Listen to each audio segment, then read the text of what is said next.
Ito, yung tinatawag na hoist cylinder. Yan yung hoist cylinder ng body.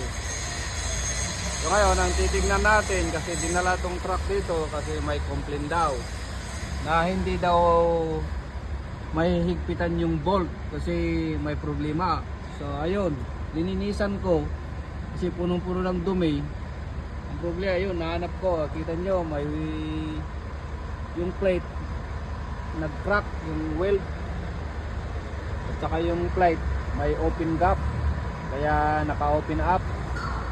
So yan ang problema kasi hindi nila daw mahigpitan. So ang gagawin namin, tatanggalin namin yung plate na yan, doon namin yung mga bolt. Katapos yan, tataas namin tong hoist cylinder na yan. Ayan, doon sa kunting taas lang.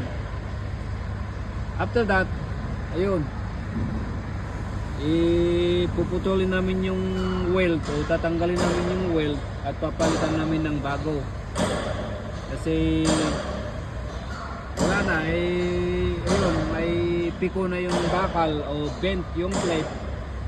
So at saka mahirap na ibalik na ganyan na posisyon. So dapat matanggal lahat yan para lagyan ng mas maganda. Bago namin tatanggalin, ayun, yung proxy legs o yung stopper yung body, wala, solid din, masyadong kwan, kinalawang kasi ayan, may butas pa kaya hindi namin, kaya kanyan nangyari yun. Ayun, hindi namin may babato. Solid kasi yan, kinalawang na at saka nag-sage sa loob ng tube. Kaya ang gagawin ko, bago ko tanggalin yung hoist na yan, gagawa ako ng stopper dito sa in between ditong gap na to. Kasi tatanggalin ko yung hoist na yan at gagamitin ko yung crane.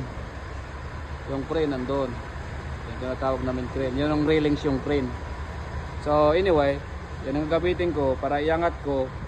Tapos magwi-weld ako ng bakal dito, i-attach ko dito sa chassis para pagtanggal namin yan, hindi babagsak tong body na to while nga hawak yung crane. Kasi babagsak sa amin yan, kaya ganyan ang gagawin namin. So yan, yun yung hoist mount. Tatanggalin namin lahat yan, yung connection yan, yung bolt, lahat. Tapos iangat namin tong cylinder na to.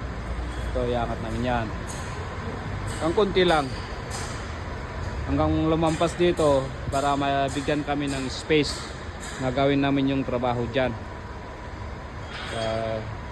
Ito, unsafe. Ayan na, ganyan lang ipapakita ko, ganyan ang ginagawa namin. So yan ang gagawin ko. So yan tinatawag na hoist cylinder hanggang doon. Inaangat tong body na to, papakita ko, papasilip ko.